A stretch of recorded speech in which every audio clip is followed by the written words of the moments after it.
All right. It is your boy Hip Hop Karma. We are back with another episode of the Random Podcast Show. Today, I have a special guest, and my guest is Add Color. Add Color. We're gonna have sound effects and all that good shit pop in.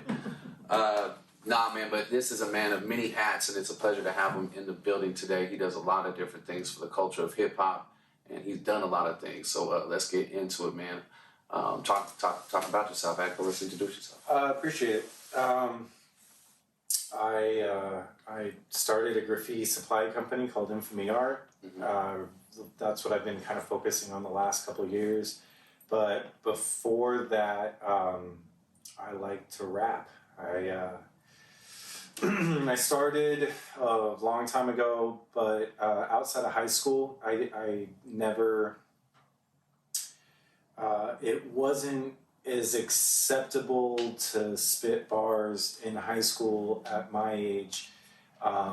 And so it was cooler to play guitar and to be in a punk band or a rock band. So while I grew up listening to hip hop, I think my first record was MC Hammer, you know. Okay, I had to even find like punk rock and stuff later with skateboarding. It just felt more accessible for me to pick up a guitar and play, and nobody really questioned it. It wasn't challenging. But some of the early 2000s, late 90s stuff started getting a little more progressive in the hip-hop community. You had stuff from rhyme sayers like Atmosphere. You had Living Legends coming out of Los Angeles. You had the Visionaries. You had A$AP Rock and LP coming out of New York, and they started blending a lot more poetry, and they were speaking more from themselves than like identifying the street culture.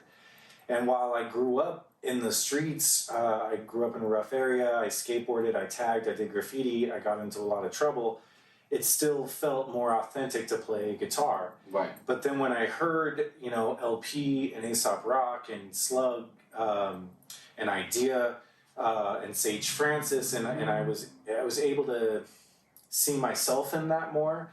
It was kind of like, oh shit, like I could do that. Like I already wrote rhymes and stuff. It just didn't feel like it came from an authentic place. Like I was trying to be something I was listening to instead of just be myself. Right.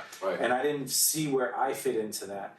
But even as a guitar player, I had a problem playing in punk bands and stuff because I didn't want to play the same shit everybody was playing. I wanted to be different. Right. But there's only so many chords and so many progressions where, yeah, exactly. It's hard unless you're Tom Morello from Rage Against the Machine. Yeah. You don't sound different. And I was good, but I wasn't like so great that I could be the like new guitar player, you know, the new Slash or whatever. Do you remember the person who introduced you into rap, or who? I always grew up on it though. Like, I mean, like I said, like I was listening to MC Hammer and because out of everybody, only MC Hammer I think is the one that's actually on TV. Those other guys, I don't even think made. Well, I was so young when I found that. It was like I was like 5 or 6, right? So it was like that's what it had to. It had to be that present for me to even experience it. How did you experience hip hop? Was it on TV? Was it MTV? Was it playing video games on like a Tony Hawk? Was it how did you come across the music? I was always a fan of music. I was like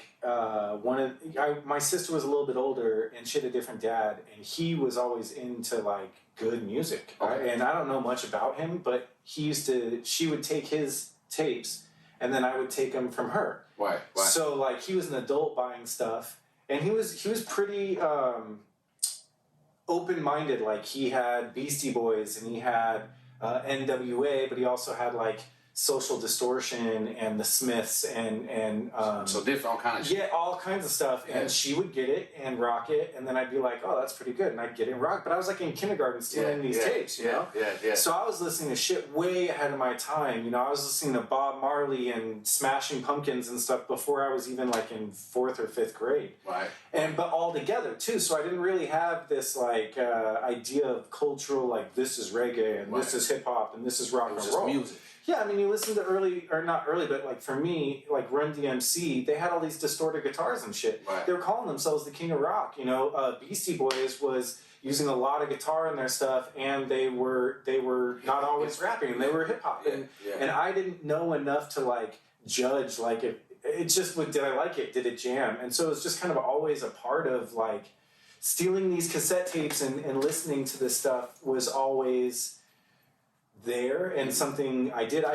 And I keep bringing back MC Hammer, not that he was like the most inspiring, but really, to be honest, to anchor it so deeply where I knew every verse. Mm-hmm. I had like 2 cassette tapes. You know, he was on like Adam's Family, and MC Hammer was the shit. Don't let nobody tell you different. Okay? Right? No, and shit. I learned every lyric. That's where I understood the concepts of flow. Like I didn't even care that he was a dancer. Yeah. He had accessible lyrics. You know, we're gonna tag him during the post. You might post shit, real shit. No, but okay. So I have a question. Then, ad color, did it come from? Did that come from the music, or did that come from? And you can pull up that micro just as how you need to. Sure. Yeah. So did the there you go. Yes, sir. Yes, sir. Boop, boop, boop. Get you right here. We're gonna get you all situated. Oh, it's out of the clip, I think. Yes, sir. There it is. There it is. There we go. Yes, sir. All right. So, with the ad color name, did it come from the music, or did it come from the graffiti? How did you get that? It totally comes from the graffiti world, and initially I didn't even understand the deeper implications to it. Now that I've been alive for longer and carried it for a long time, I've had friends who have mentioned the different like metaphorical values of having a name like Ad Color, being a white dude in the hip hop culture. Right. But at the time, it was because I needed a new graffiti name. I just moved. I lived in California. I went to Texas for a while, finished high school, moved back to California. I wasn't the same person. I was still really young, but I just knew, you know, whatever I had carried up to that point was like I was a new person now. Right. And I needed a new name. And I was like just going through every graph name I could possibly come up with, and everything just felt either contrived or taken or just not special, not mine, you know? Right. Looking in dictionaries, doing, you know, I mean, thesauruses, like what's a cool word, you know? Right. What hasn't been used. And I'm a really sloppy painter. I'm really, like, I get into it, but I make a fucking mess. Yeah. And so I couldn't draw something with a pencil without just getting pencil on shit. You shouldn't even be able to get pencil on. Gotcha. Let alone if I pulled out a marker, I had as much marker on me as I did on the page. And I mean, I still, like, right now I paint on my knuckles from painting a couple of days ago. I can't be a clean artist. And it was kind of a joke back to myself, like, Ad Color. I had color on everything. I'm like, well, if there's anything I can do, I can fucking add color, like, you know? But then that became the mission, and then, you know, I started seeing the different dimensions of it. So graffiti was, you would say you were probably writing before you were rapping? Oh, by far. I started tagging at 13, 14 years old. Okay. And again, at that time, we're listening to like Gravediggers and Wu-Tang, but it was like I was a tourist watching it, you know, it wasn't like something I could participate in, if that makes sense. So, so yeah, I skateboard. If you grew up in Oceanside, California, and you were a boy, and at a certain age you had a skateboard, and then you chose if you used it. Oceanside's a crazy community. There's gangbangers that know how to skate. Right, and like you just exactly. Like, the fuck? And everybody was hardcore, so you're doing like X Games level shit, and nobody's impressed. Yeah, you're like, I just 360 flipped a 6-stair, and people are like, pussy, I did that last month. You know, like, come on. Yeah. And it just, there was no, you could just take it as hard as you could go, and there was no level with this. So really, my life for since I was like 13 till I was into my mid 20s was just skateboarding, music, and graffiti. But I participated through like writing guitar and shit. Right. But then when I moved back to California, I was about 18, 19, and I had no plans. I didn't know how expensive it was because I wasn't a real adult. Right. I thought I had friends, but I hadn't seen them since like middle school, and I was being an idiot. Right. And so I tried squatting at first, and that didn't work. But I was basically homeless. I was like couch surfing, staying on my grandma's couch. Yeah. You know, staying at friends when I could. And I finally scraped up enough money working 2 jobs to get an apartment, and I mean, I'm talking a closet with like a bunch of tweakers and shit. This was like no dream situation, but I got into it from the graffiti culture. These are people you was I was writing with, and then like they kind of introduced me to a spot, and I was pretty ignorant to like the level of grime that I was getting into. You don't see certain ages. Right, you know, and I was kind of slapped in the face with like, oh, this is what's going on around here. All right. But anyway, everybody at this house, they called this place the Lab, and it was this condo in Orange County area. Uh-huh. And everybody there was a graph writer, producer, MC, like somebody who was contributing to the hip hop culture. Right. Now, I had always listened to hip hop. I had like secretly written rhymes and stuff, but I just didn't see my place in it. But now I'm hearing things like Aesop Rock. I had been doing graphic design for these like local hip hop record labels and stuff, so I was going to a lot of shows. I was really submersed deeply and authentically into hip hop. Right. Like, by the time I was 18, 19, I had a fake ID and I was like doing like covers for like local MCs and stuff. So I could go into the shows and I was really a part of it. Right. But again, that's as close as I felt I could get. Let's talk about the Lab. So the Lab is kind of maybe where the Ad Color rapper came from. That's 100% it. So one roommate was the dopest producer I still have ever heard. He's like an Exile style producer. And in fact, they kind of knew each other. And he would chop beats. He had an ear for amazing samples, but he wouldn't just chop out like a loop and be like, bang. He would chop things till they were his. So if there was like a piano thing that was like do do do, he would be like, okay, I'm gonna put this part over here and put this part, and by the time you heard it, you didn't even hear the original sample Was because he one of the first producers that you got to see really work the magic, right up close. Yeah, I watched him make beats, right, yeah. And that's what he did. He made beats, and he was making beats for like a lot of the local kids. But he was like my roommate, you know, and I didn't really know him before. But here I am. I'm stoned. I'm here. I'm young. I have no money. I can't go anywhere, and I'm watching this dude make beats. And then conversely, my roommate in the next room was just this fire MC. Now, I didn't know that when he was like... Side note real quick. Sure. What was the first production? What was the producer Mia made on at that time? What was he making? Oh, at our highest point, it was Cubase. Okay. Before, you were using your beat machines and just holding everything in there. Right. Like just holding it in there. Uh-huh. And then I remember... Is that what he was doing? Was on Cubase? Yeah, he was transitioning into Cubase. Okay. So he was still using real records and he was still using beat machines, but it was really like raw, like your data collection took up a massive amount of space. Right, Nothing made sense. It was like it was a lot different than like Pro Tools or Ableton or whatever. It was really the beginnings of that, but it was cool because he showed me how to chop samples on Cubase. Right. So now when I use like Ableton and Fruity Loops, it's like that's kind of I didn't have to start with the older equipment. I really had the newer kind of philosophies. Like that was already what we were kind of composing with. Okay. So he was learning to chop samples on that, and then I was watching him learn to chop samples on that. So do you remember the first record that you got to put out, or that you got to do, or that you got to work with somebody on, or anything like that? Yeah, well, at first we were all kind of like fucking around in closets, and all of us were graffiti writers. That was my tie to it, and I don't know that... Your first MySpace song? Really up until... So like everything... I have a level of quality that I want before I share. Right. So me and this dude, Eric and Robert and a couple other guys, I question...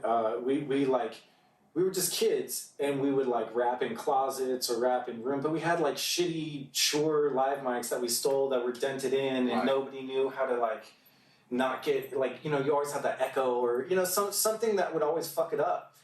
And I used those as learning experience, and I let those guys do whatever they wanted with it. But for me, it was just about finding that comfortable space of learning the craft. Uh-huh. And I was always really frustrated that it didn't sound like what it sounds like on the radio. Right. And so because of that, I was just like, I can't even share this, even though it was like really good raw stuff. Do you remember your shit though? No, I mean not like word for word. No, I remember a lot of the early poems, like verses. I do a lot of it was like the precursor. So when we met for Free Minds. Uh-huh. That was really when I started really recording as like I took myself seriously as an MC. Right. Like just probably a year or two before that was when I had really decided like I have something that I can contribute and it's worth the discipline and time to put in. Right. But I do remember I had a couple songs. So the way that I learned to rap was, like I said, I'd been doing graphic design for some people, and there was this dude named Ariano who came out of Orange County who, the dude was like a white Biggie. He was big. I mean, he literally looked like a white Biggie, but he knew how to spit. I mean, he was a true hip hopper, but he had great recordings. He knew his way around a studio when nobody did. Right. And he had bars, man. He had like I could still listen to his stuff now, and I'm still like, damn, he's good. Damn. Okay. And because that was like, and I was doing his graphic design work, and I was like, we were just friends. Right. And he was older than me, like pretty significantly. But dude, at the time, I was basically homeless. So I was like up in weird places in like Orange County and LA where I was like hanging out with Crips, like real ones, and learning to play Bones over here and working for this label and this MC. I was hungry, like anything I could get. Like if you were a gangster rapper and you needed a graphic designer, I'm your man, like let me get in there, you know? Yeah. And I just soaked in as much as I could. And this particular rapper, Ariano, was... he was a poet, rapper, spitter, like he had something to say. I learned all his words to all his songs. Like I wasn't even like, not even like a fan, just like as a respecter of like, holy shit, this is how you do the craft. Mm-hmm. And I started writing actual songs instead of just like rhymes, if that makes sense. Right. And so I had a couple beats that I had kind of gotten from him that were like just dope boom bap, like kind of J. Rue the Damages style like beats. Yeah. And really easy to spit over. And I would write my songs and I'd tape them up and on a wall. And every day when I get home from work, I would just like, I'd go through them like it was reps, like it was push-ups or whatever. And I'd do the song and then I'd do the next song with the next beat. And it didn't really matter. I didn't have a beat for the song because it was like, I'm just trying to twist my tongue up and get it right. And I just became a machine. I did that for like a year until I could just roll everything and hit everything in every pocket. And there were two songs particularly that I really enjoyed that had like a hook, a beginning and end, and I actually really mapped them with a song. But at that time, you couldn't just take beats. So it was like, I knew the beat wasn't mine, so I could never really do that song. So you were writing your material on paper? That's how you would write? That's how you come up with your material? At the time, and I still do it this way, I write it on paper originally to get the looseness of the idea. Uh-huh. And I have a lot of scratch marks, and sometimes it takes 2 or 3 pages to get one 16-bar verse type. But I like it on paper because I don't feel bad, like, removing something. Right. But then once I'm pretty comfortable with how it is, like I'm already starting to spit it in my head and it's already starting to come together, I try to type it up as quickly as possible. Because for me, typing it up gives it that extra layer of memory. Something about handwriting it and then soon after typing it is like kind of double tapping it into your brain. Okay. And it's just so much easier to recollect and bring back. Okay. And if you're writing a lot of material like we were at the time, I mean, you're talking, a song every day minimum. Right. You have 16 bars minimum per song, and we were doing like 24, 36 bars at the time. And it's just like, you have to remember all that. And the only way you can really remember that is by being disciplined enough to like pack those words into your brain. Yeah. And the typing helped. And it helped for recall too. If I ever needed to look at the typed words, I would like write it in how I would spit it. Right. So like I could see what pattern I needed. So if I went back 3 years later and found something, I wouldn't be like, how's this supposed to go? Like I could actually see like, oh, that's the flow right there. You know? So let's so how did INFAMY Art & Co. come about? When did the INFAMY Art thing become, or have you been doing graffiti your whole life and it's kind of been in the backbone, you've been thinking about it the whole time, or when did that start coming in? I've always done graffiti. I've always done graffiti. I came from a time when tagging was more important. Tag banging was a big thing in the area. And it was more important to have like a streaker tagging than it was to have like pieces or whatever. Mm-hmm. But then when I moved to Texas, there was no tagging because everything's so big and so far away and it's just irrelevant.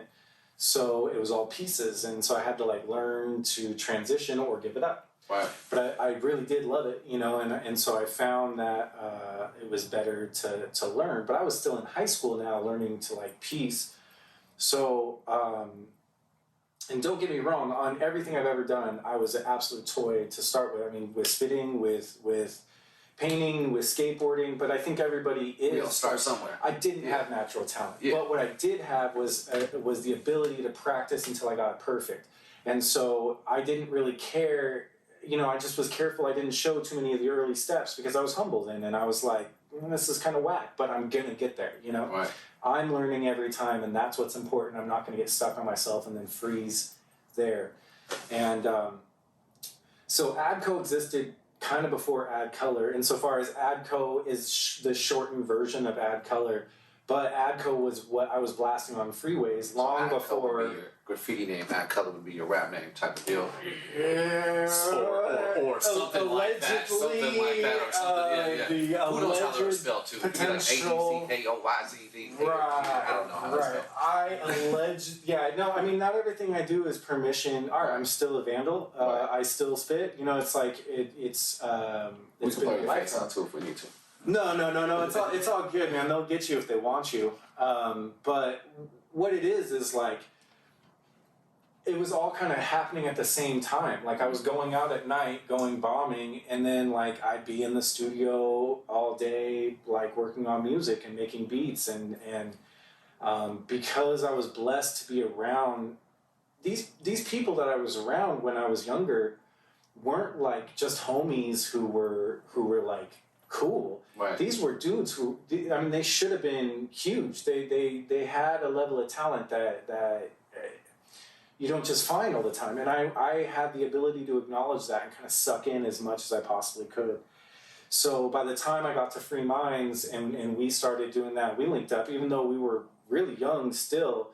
I had already had this militant discipline of like self-perfection because I respected the culture so much. Right. From these people that I watched, you know? Right. But I felt I was actually trying to start a project just before Free Minds with this DJ friend of mine. But we would get together like once or twice a week, and then we would talk hip hop all day, but we didn't really have the right equipment, and we were kind of bullshitting. Right. And time was flying, and I was starting to write songs, and I was like getting the hunger to be a part of something, and I was done talking about it. I was like, I want to be about it. And then my homie started working with some other cat, and we weren't really feeling each other. And then like I met you, which kind of like it all was like kind of just how the universe kind of works out. And then we put a studio together in this condo we were staying in. And then from then on, like we didn't practice. There was no playing anymore. Right. Now this is 100% what it is. And it didn't matter if you didn't have the right equipment or if we didn't really know what we were doing. There was no Google to like look it up. Right. It was still you just fucking went for it. Yeah. And we did. We ran our head against a wall a million times. And I think that as far as like our community was at the time, because we were pretty progressive and we were exploring different ways to do things our way, nobody could really take away our work ethic from us, and like not everything turned out as musically aesthetic as like people are used to, or it was a little bit more challenging than your typical boom bap record, but it had so much soul in it and so much truth and honesty that and then we performed harder, we worked harder than anybody around us. So even if we weren't like the cool kids at any given time, we still were asked to play the show because we bring the fire. But that was back when people went to shows. Right. And before the vid. Before the vid. Before YouTube rappers and before, when you had to actually go spit live on stage to a crowd and rock a mic to like get respect, Right. Well, let's talk about blessing there too. Let's talk about another one of your hats, man. I know you're an independent business owner as well. Mm-hmm. You have this INFAMY art thing going, which comes back and ties into your graffiti life. Right. What can you talk about the independent business life as not person that works for somebody, but as an independent business owner, as an entrepreneur, yeah. Right. Talk to the people that are out there trying to do what you're doing, and get to there. Right. So I actually, a little short precursor is because I've always chased music and graffiti, and there's not a lot of money in that unless you're famous. you start getting older in years, and while your talent is increasing, maybe you're still not famous, you're still not rich. Mm-hmm. And it gets to the point where you get sick of working bullshit jobs. Like, I could justify serving tables when I'm recording an album, because in my head I'm like, I'm just short-term sacrificing because this album's going to come out, it's going to blow up, and I'll tour forever. Yeah. But the truth is, even if you're really good, it's hard to make that happen, especially if you don't have a good plan and a budget. Right, a budget. And now you can do research on it, but there was literally no book on this. Not that long ago, just a couple of years ago. So what the industry knows now about itself, like what young artists can look up if they care to, about how to make a trajectory for their music career. You just would go and play live and make noise and hope someone was listening, and it was very, you had to do distribution yourself, you had to do packaging yourself. There was nobody was really watching YouTube to get videos. I remember the first couple videos we made, we were the only ones doing it, and it was so crude. Right. Because it was just a newer craft. Yeah, other than that, you could be on MTV and be already signed and. What keeps you motivated, and what? So not working so I couldn't work at serving tables anymore. Right. You know what I mean? And here I am getting older.